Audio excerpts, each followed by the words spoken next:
Hey, welcome to Plant and Plate with Mr. Chris. Today we're going to be making the banana pudding that started it all. If you ask what the heck is that, I'll put a link to the video that kind of explains why this is the banana pudding that started this whole thing.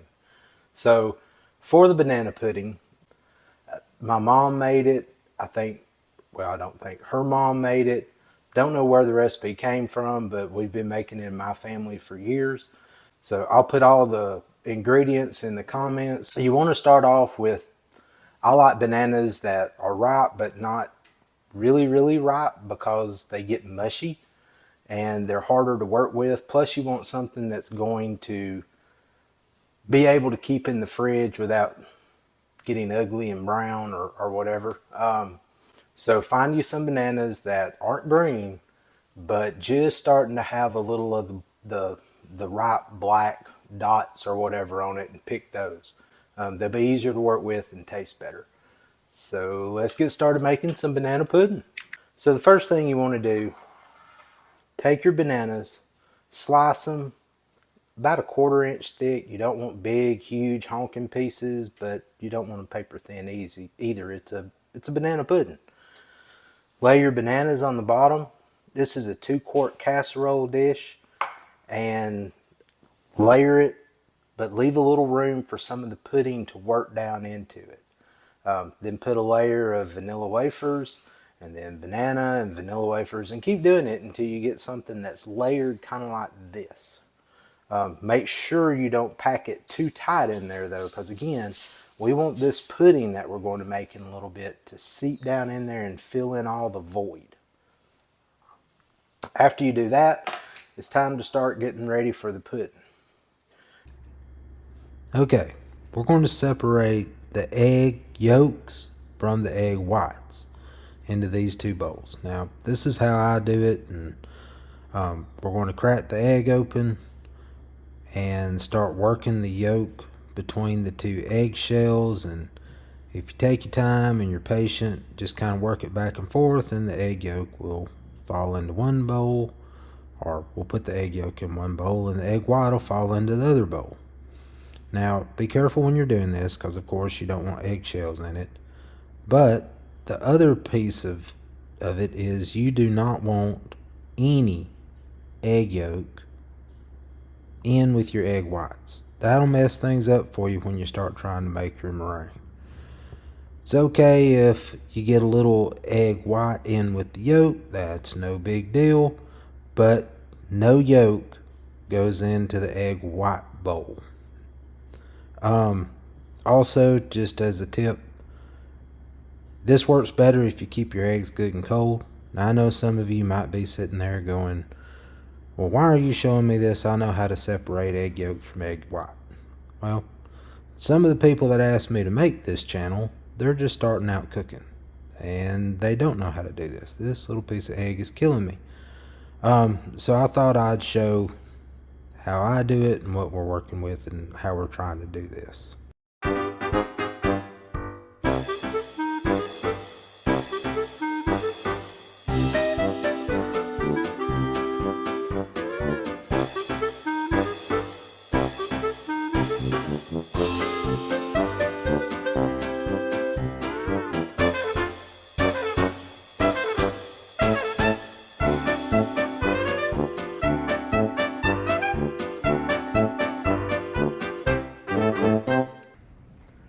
Now that we've finished separating the whites from the yolk, we're going to set the egg whites to the side.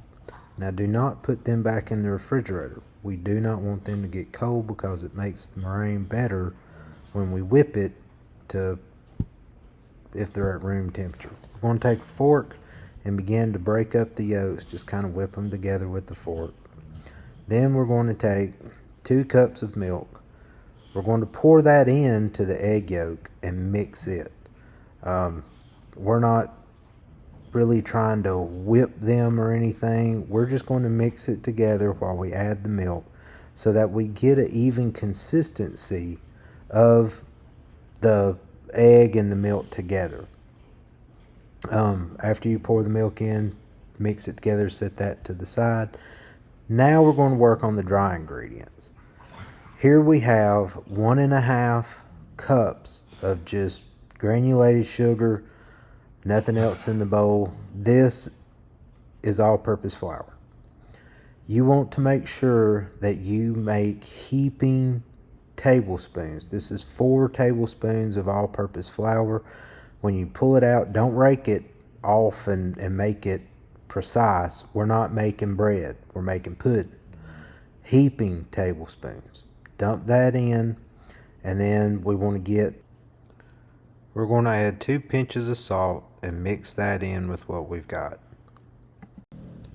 Once we're done with that, we're going to be ready to go to the stove and start making the pudding. Okay, so we're at the stove. We're fixing to start making our actual pudding or custard. And I have a double boiler.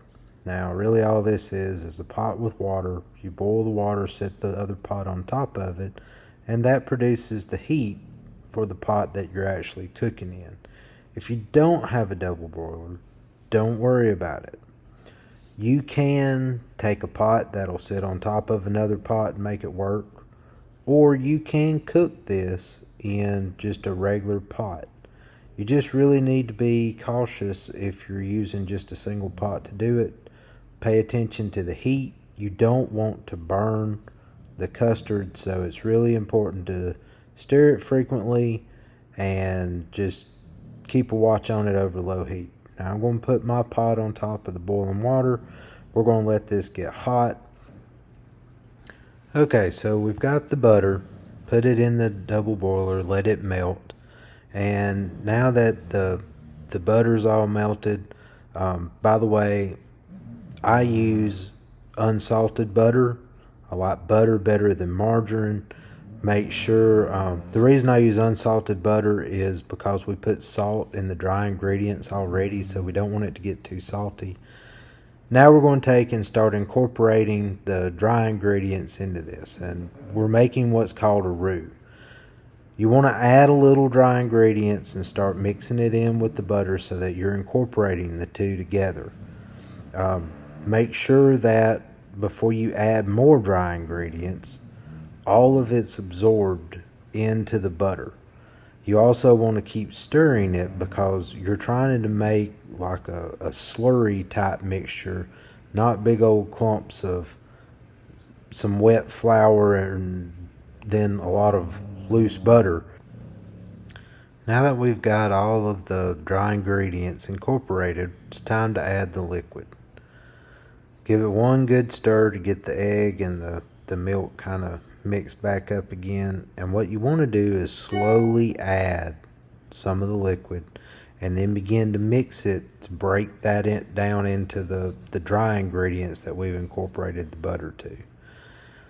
Just continue to work it, and those dry ingredients will begin to absorb up the rest of that egg and milk mixture that we've got going. It's also really important that this is the part where you either make your banana pudding awesome or it goes south on you.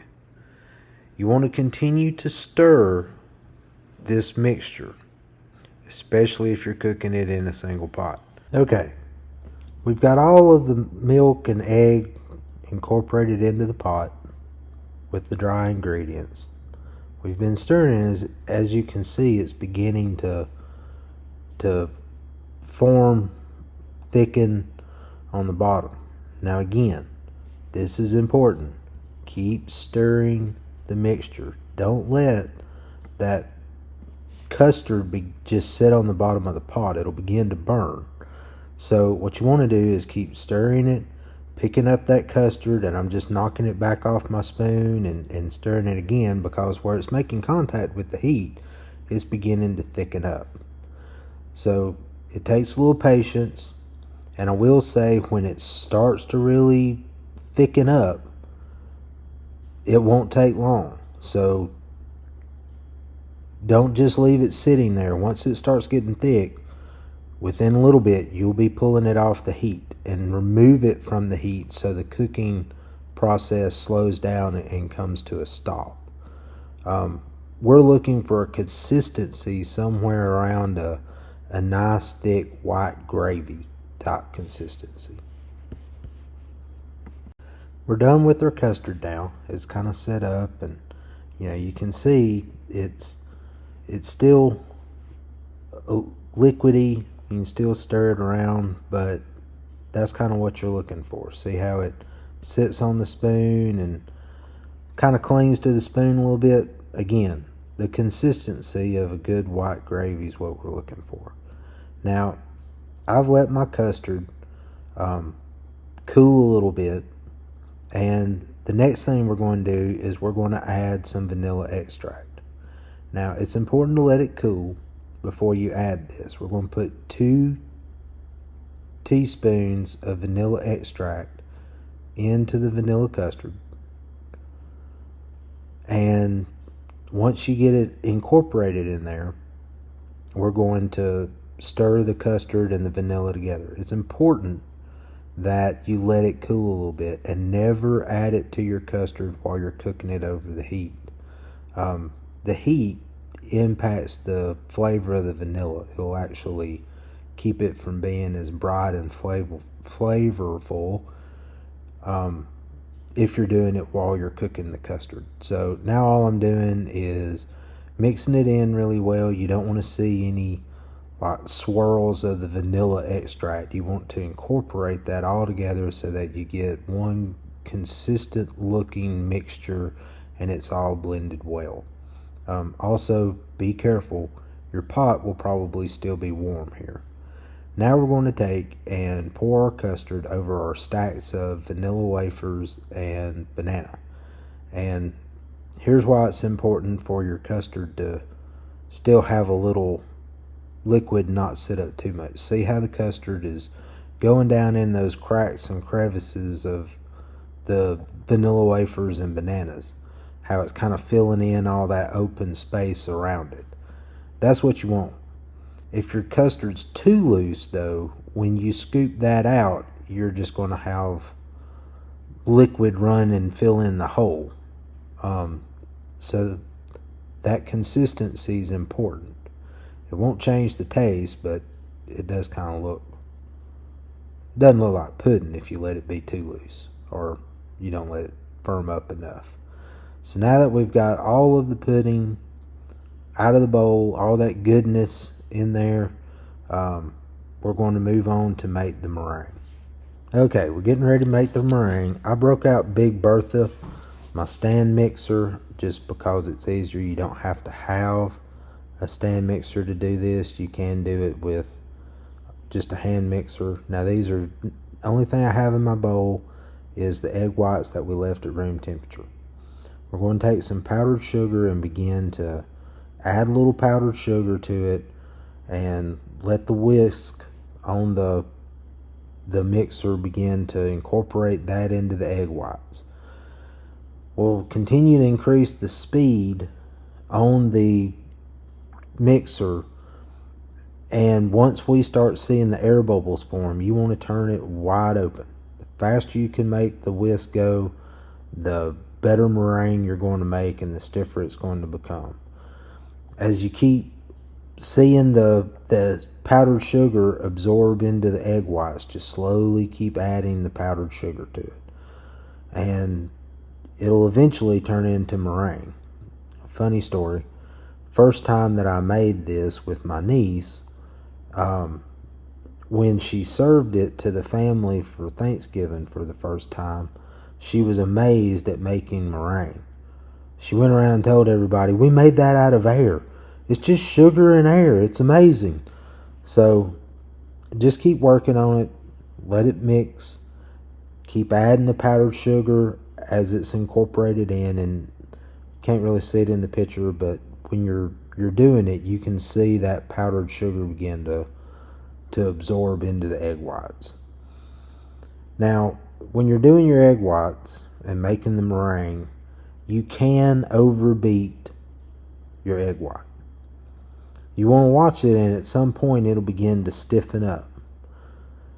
When it starts stiffening up, we're going to add some vanilla to it at this point to give it a little more flavor. But once you do that and you start getting stiff peaks and you can see it kind of forming up, you want to stop at that point. Okay, we've got a meringue done. Now we're going to put it on top of the custard and vanilla wafer banana mixture. I'm just using a flat spatula that you would use to frost a cake. But when you're putting this on, you don't want to treat it like you're frosting a cake. Usually a cake, you want it to be smooth and all pretty. We're not looking for that here. We want little wisps and peaks and divots, things of that nature. We don't want it smooth. And the reason for that, we're going to put it in our oven in just a little bit when we're done putting this on here. And those peaks are going to brown just a little bit, and that's kind of what we're looking for.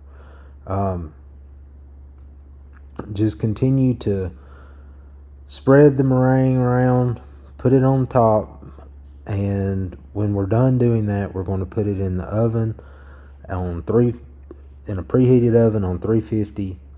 Now when you put it in the oven, you're only going to want to leave it start at 5 minutes.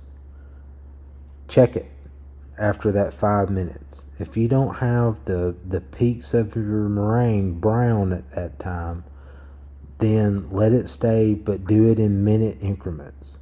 Because once this starts browning, you want to get it out of the oven, just the peaks. You don't want to let all of the meringue begin to brown. That sugar in it will turn it into a crunchy mess. That's not what we're looking for. We want our meringue to still be soft and creamy and fluffy. So, time to put this thing in the oven, and I'll show you the finished product. Okay, so it's came out of the oven. I actually had to leave mine longer than 5 minutes. Had to leave it in for a minute longer to get the little peaks brown. Hopefully you can see how just the little top parts got brown. See how it stands up and gets done. See how the pudding went down between all the cracks and crevices. And this is what you're looking for. And that's how you make homemade old-fashioned banana pudding. I hope you enjoyed the video. It's not as hard as it looks. Please, if you enjoyed it, hit the like button. If you want to see more content, hit subscribe. Thank y'all.